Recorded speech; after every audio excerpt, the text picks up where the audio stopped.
Ladies! Voilà! Le 8 mars n'est pas encore. C'est vrai que vous n'avez pas cotisé, on continue, même si vous n'avez pas cotisé, c'est pas grave. Les cheveux, la tontine, on la base. Alors aujourd'hui, le thème d'aujourd'hui que je vais présenter avec Madame Demani, que Madame Demani va présenter avec moi, c'est sur la responsabilité féminine face au débat de la jeunesse. Mais avant de commencer, je vais d'abord présenter les auteurs, présenter d'abord les présentateurs. On le présente depuis Madame Demani. Elle, c'est une présentatrice internationale. Levez-vous, s'il vous plaît. Comme Chantou, tu te lèves comme Chantou. Voilà, et tu souris. Voilà.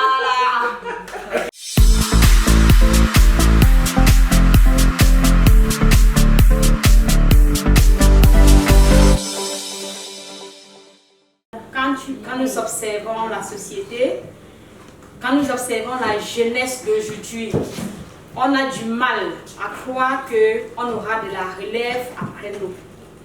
Nous avons eu la grâce, je préfère dire la grâce, d'avoir une bonne éducation qui nous permet aujourd'hui de développer des thèmes, de développer des projets.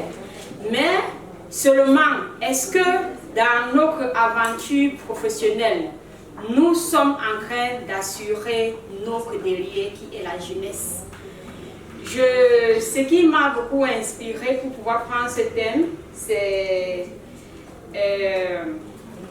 le scandale du lycée de Toukébé. Avec ce qui s'est passé au lycée de Toukébé, je me suis posé des questions sur nos rôles de maman.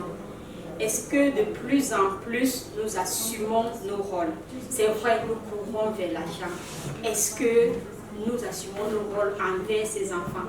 Parce que je n'ai pas compris que les élèves arrivent en retard à l'école et sont les premiers à se plaindre d'être blâmés de leur retard. Sont les premiers à faire des violences parce qu'on leur reproche le retard. Du coup, je me suis dit, qu'est-ce qui n'a pas marché? Parce qu'à notre époque, ces choses n'auraient pas existé. Est-ce que nos mamans ont été meilleures que nous, ou alors est-ce que nous sommes en train de passer à côté de quelque chose? Certes, nous voulons être des leaders, nous sommes des leaders, mais à côté de ça, préservons la jeunesse, garantissons l'avenir. Je me suis demandé, est-ce que dans notre association, on ne peut pas développer des actions dans ce sens? Les jeunes qui, en fait, dans nos établissements, de plus en plus, on parle de la consommation de la drogue qui est devenue vraiment flagrante. Qu'est-ce que nous, leaders féminins, qu'est-ce que nous pouvons apporter à cette jeunesse qui, à mon sens, est en train de virer? Ladies! Finance! Le décor était clairement et très spécifiquement placé par Madame Demani. Elle appelle un cri de cœur en disant que les enfants sont abandonnés à eux-mêmes. Mais ça, c'est la vie d'une maman qui a regardé à la télé. Maintenant, une maman qui a l'habitude de voir ça tous les jours, comme Madame Ateba, qui conseille, qui regarde. On aimerait un peu qu'elle nous dise en ces mots ce qu'il en est de manière globale. Est-ce qu'il y a des chiffres? Est-ce que le point de vue de Madame Demani est justifié? Est-ce que la jeunesse est vraiment en déperdition? Et est-ce que c'est vraiment à cause du déficit des mamans? Donc là, on va laisser la parole à Madame Ateba, qu'on va applaudir. Effectivement, la jeunesse est dans une déperdition qu'on ne peut même pas qualifier. Bon, nous avons beaucoup d'aspects. Il y a l'aspect familial. D'abord, je commence par la famille. Parce que l'enfant, avant d'aller à l'école, il sort de quelque part. Donc, nous devons commencer au niveau de la famille. Les parents ne devraient pas abandonner les enfants en eux-mêmes. Et puis les médias là, la télé, ceci, les enfants regardent un peu de tout. Et c'est surtout à la télé là. Un peu de tout, des émissions qu'ils ne devraient pas regarder. Tu vois un enfant de 5 ans qui regarde l'émission de quelqu'un de 20 ans, ou 30 ans, ou 50 ans. Donc, c'est le fait de laisser, tout commence au niveau de la famille. Il y a des parents qui ne peuvent pas dire à leurs enfants non, tu ne dois pas voir ceci, tu ne dois pas aller chez quelqu'un, chez le voisin, tu ne dois pas marcher avec tel enfant parce que maintenant, c'est les lycéens même qui vendent ces stupéfiants là, la drogue là. On vend ça au lycée. Tu vois un garçon là, il sort de chez lui, il a son sac là. C'est là à l'intérieur. Quand tu refuses même, il t'impose un rythme.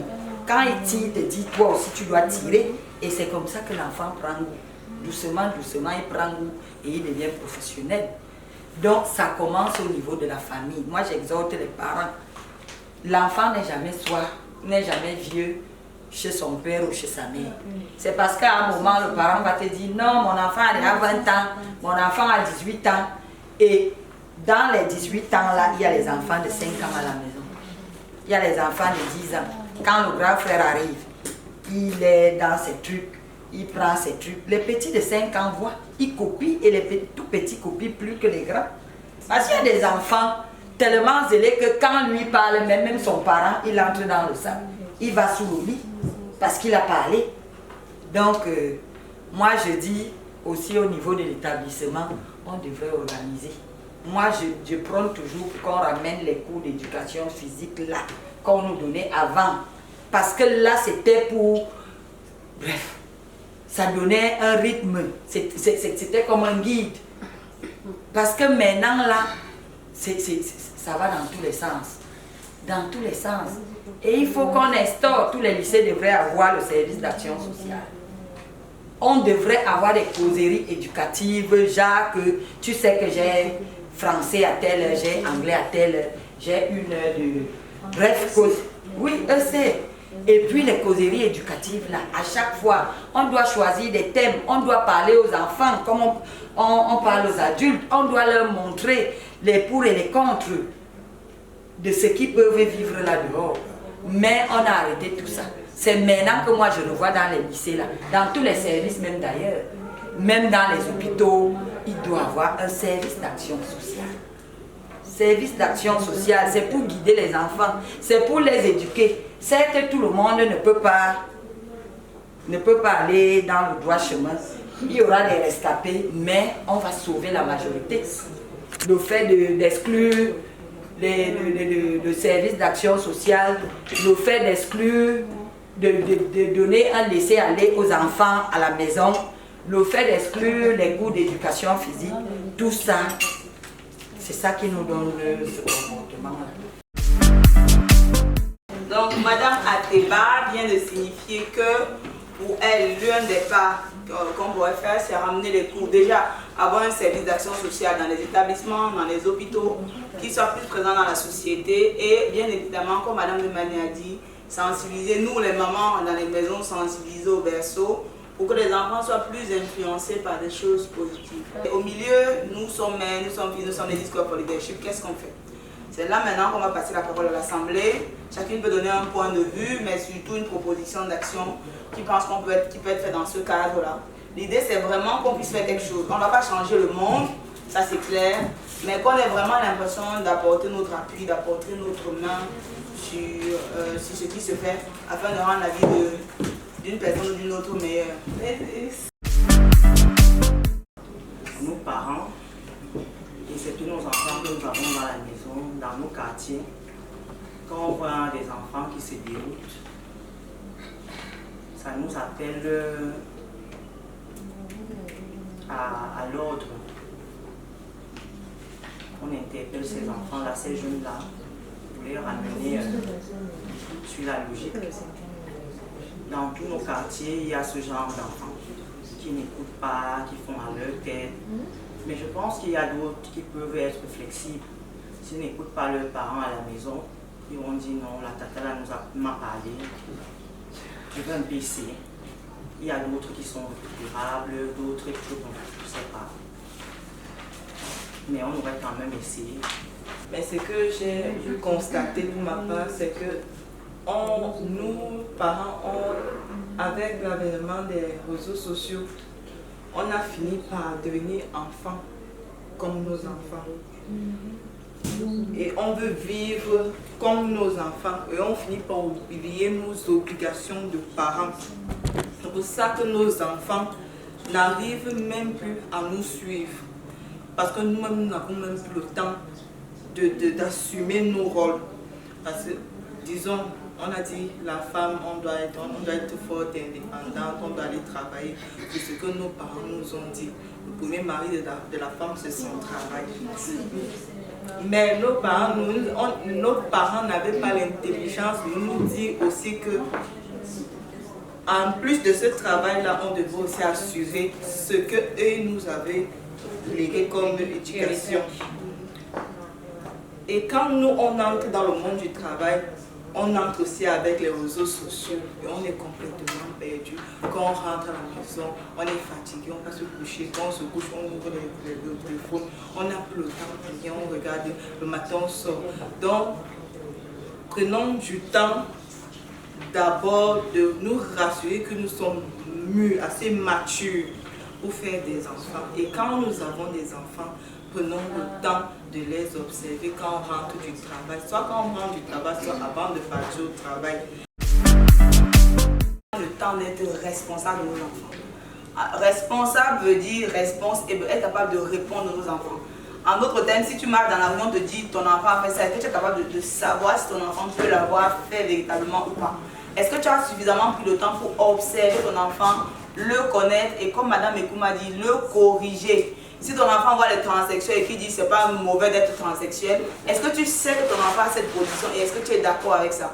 Donc ce qu'elle disait, c'est véritablement qu'on apprenne à être responsable de nos enfants, à répondre, à ne plus se cacher derrière nos responsabilités ou dire on n'a pas pu, on n'a pas le temps, et pouvoir répondre à nos enfants et leur donner l'éducation qu'il faut. Et elle dit qu'aujourd'hui c'est tout guébé, demain ça peut être toi, ça peut être moi, et on doit être solidaire dans la lutte des valeurs de la société. En deux minutes. En quelques mots, Oui, même si tu comptes l'argent.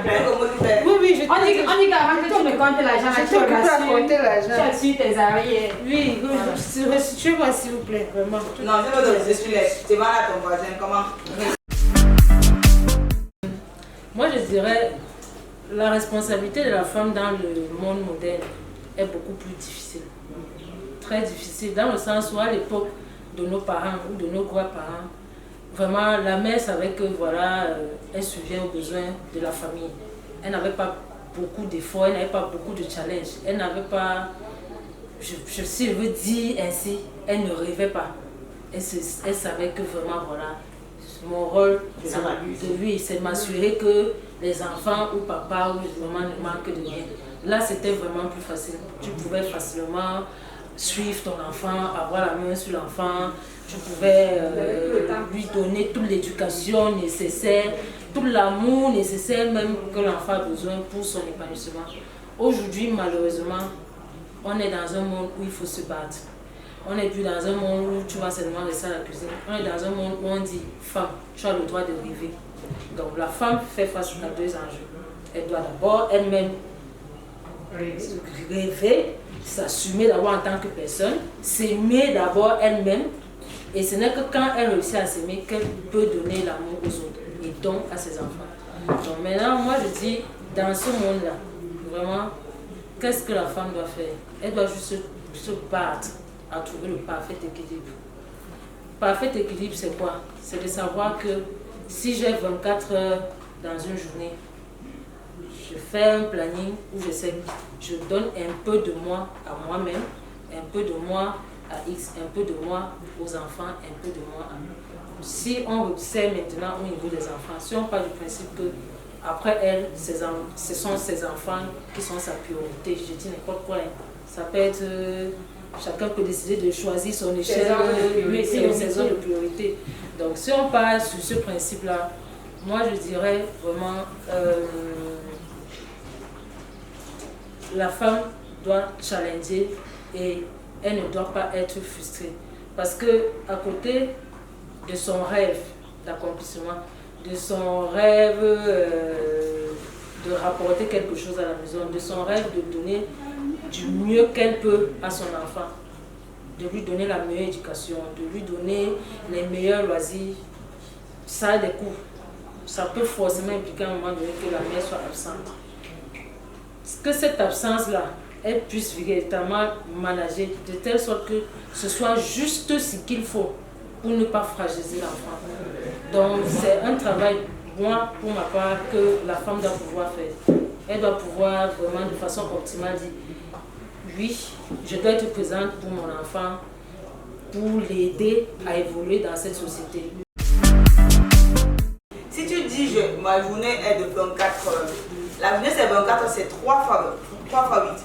Si sur 3 fois 8, tu donnes 8 heures de temps à chercher l'argent, 8 heures de temps à éventuellement dormir et peut-être 1 heure de temps pour toi, et que 8 heures de temps sont pour tes enfants, et bien comme tu fais avec ton travail, meuble tes 8 heures de temps avec tes enfants, c'est-à-dire pendant les 8 heures de temps, vous faites quoi concrètement? Est-ce que tu regardes leur cahier? Est-ce que tu les parles? Est-ce que tu les laves? Est-ce que tu les déposes à l'école? Est-ce que tu les injectes le venin des valeurs que tu veux qu'ils aient? Et ce qu'elle voulait dire effectivement, c'est que dans toute cette tumulte, tu dois avoir suffisamment de temps pour toi-même pour ne pas te perdre, parce que les enfants, eux, ils copient, ils apprennent par la copie. Une mère triste, elle ne va rien donner à ses enfants, je suis désolée, à part les frustrations. Si tes enfants te voient pleurer tous les jours, te morfondre sur toi-même, non. Nous sommes les premiers modèles de nos enfants, ça c'est sûr. Et tout enfant, quand il grandit, c'est je vais être comme ma mère.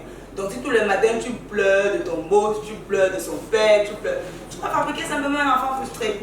Donc comme elle dit dans toute la tumulte, trouver du temps pour toi, et je pense que Madame Kuchola dit d'une autre façon, trouver du temps toi-même pour pouvoir être heureuse, c'est-à-dire faire ce que toi tu penses que la vie devrait être, et trouver du temps pour leur dire ce que toi tu penses que la vie serait. Par exemple, du temps pour leur raconter ce que ta mère faisait avec toi, du temps pour regarder Tiji, elle leur dit non, autre Tiji, c'est n'importe quoi, regardez comment les hommes épousent les femmes, pour leur dire ça ne se fait pas. Afin qu'ils connaissent ta position par rapport à ce qu'eux ils vivent, comme ça, eux, demain, quand tu ne seras pas là, ils pourront dire ma mère a dit, ma mère n'aime pas ça. Et c'est ça en fait l'enjeu. Je pense que chaque parent dans l'éducation de son enfant, parce que généralement à la maison, on a la fille, on a le garçon, on devait amener l'homme aussi à comprendre la charge qui pèse, je vais dire ça comme ça. Mais que l'homme doit aussi être capable d'entrer dans l'éducation de l'enfant. Ça veut dire que si la mère est un peu plus occupée, le père pourrait prendre le relais, ce qui va aider aux enfants d'être un peu plus stables. Et aussi au niveau de l'éducation des enfants, les parents sont devenus plus flexibles dans l'éducation des enfants. On va avoir beaucoup d'enfants avec les tablettes numériques, des enfants de 5 à 4 ans. Et parfois, à 8 ans, le parent ne se rend même pas compte de ce que son enfant est en train de faire dans la tablette.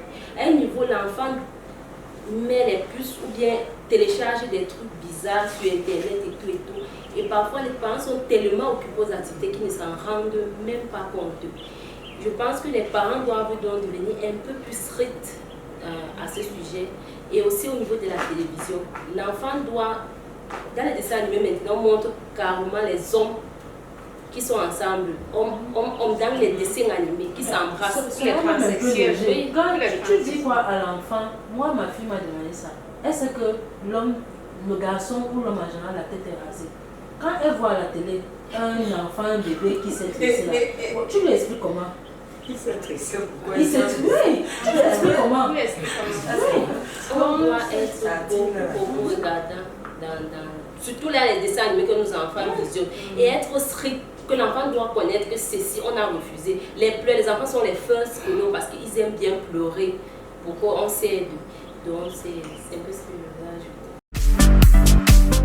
Si quelqu'un a le décodeur canal, il met le code parent sur les petits enfants, code parent, la chaîne si on ne voit pas chez moi, les ILA en brousse, même Nickelodeon, je crois que Nickelodeon. Bref, choisis les chaînes et mettre le code parent, tu mets ton code là-bas. Choisis ce qu'on veut que les enfants regardent. Pareillement sur YouTube et même sur les tablettes, ceux qui ont des tablettes, mettez le mode enfant qui fait qu'au moins ça peut trier. Nous avons des parents qui font la violence. Il n'y a pas seulement la violence émotionnelle ou psychologique. La négligence est une violence. Expert social qui parle. Quand le parent néglige l'enfant, comme on disait tout à l'heure là, qu'il faut donner, il faut accorder un peu de temps aux enfants. Tu négliges tout, ils regardent la télé, ils regardent les émissions, ils font comme ils veulent, c'est un laisser-aller. C'est une violence que tu fais à tes enfants. C'est une sorte de VBJ. Mais le parent ne constate pas à son niveau. Lui, c'est que non, les enfants ont mangé, ils ont bu, ils sont habillés, ils sont... Mais ils oublient que l'éducation, elle se repose sur... Par exemple, la maman, elle oublie ça. et tu es en train cette sorte de violence, tu négliges tes enfants sans le savoir. Parce que nos parents ne nous ont pas négligés. Nos parents s'occupaient de nous minute by minute. Tu t'es lavé, tu as fait ceci, tu as fait comme ça. Et même quand tu vois un enfant amener un zèle là à la maison, mais tu gères ça très rapidement. Donc moi je me dis que quand tu parlais de puberté, machin, cette période est la plus délicate, passer de l'adolescence à la majorité. Donc quand tu ne peux pas réussir cette transition, c'est fini pour toi le parent. Il faut veiller, c'est le parent qui doit veiller. Les éducateurs là c'est au second plan. Vous restez et ils font leur tâche en quelques heures. Mais nous les parents on n'assure pas. Nous sommes les premiers éducateurs. Nous sommes les premiers. Et ton enfant, sauf si c'est autre chose, quand tu veilles, comme Madame Evina disait là, que tu dis que les 2 heures de temps-ci, même les émissions là, tu mets mot de parent, mot de enfant. Lui ne sait pas, il voit la télé. Par exemple, les enfants, les tout petits là. Lui, il voit, s'il a Nickelodeon, tu sais que ici là, il faut que ça aille à peut-être un mot d'enfant. Est-ce qu'il saura que tu as mis un code? Il ne saura pas. Donc la faute repose sur les parents. Même les adolescents de 10 à... Parce qu'il y a 2 sortes d'adolescents, il y a les 10 à 14 ans et les 14 ans à 17 ans. Vraiment, si tu t'amuses, c'est la cata. Si tu t'amuses. Donc tu n'iras même pas te concentrer pour dire que le père a fait ceci. Toi, la maman, tu as fait tes enfants. Déploie-toi. En secret et en clé, c'est prions pour nos enfants. Parce que quel que soit l'effort que tu fais, c'est pas parce que tu es présent tous les jours. Il y a des mères même qui sont présents et qui ne travaillent pas et que les enfants se retrouvent à la rue. Il y a des mères qui ne font que ça H24 et dont les enfants se retrouvent à la rue. Donc le truc c'est, chaque matin, toi, mais est-ce que tu confies tes enfants à Dieu, pour ceux qui sont chrétiens, pour ceux qui sont musulmans? Est-ce que tu dis Seigneur, je te confie mes enfants? Parce que mine de rien, qu'ils vont à l'école, tu ne sais pas sur quoi ils s'exposer. Tu ne choisis pas si ton enfant, ton voisin de banc, c'est un consomme du tramol ou pas. Et après, c'est plus proche de nous qu'on ne le pense. Donc moi, je crois aussi que première chose, on doit arrêter de se vilipender entre nous, mais plus se soutenir et moins se juger. Et de 2, par rapport à ce que ça m'a dit, s'il arrive que ton enfant en cours de route fasse un trépas, si tu vois l'enfant, la fille de ta copine qui a une grossesse, ne la juge pas. Parle à l'enfant, dis ma fille c'est un mauvais pas, mais tu peux te relever si tu te remets sur la meilleure route parce que ça ne dépend pas que de la mère qui est une mauvaise mère et autres. Et maintenant, nous en tant que mère, véritablement, donnons du temps de qualité aux enfants, comme Mme Matiba a dit, donnons du temps de qualité aux enfants et essayons d'être là pour eux et être là à leur écoute.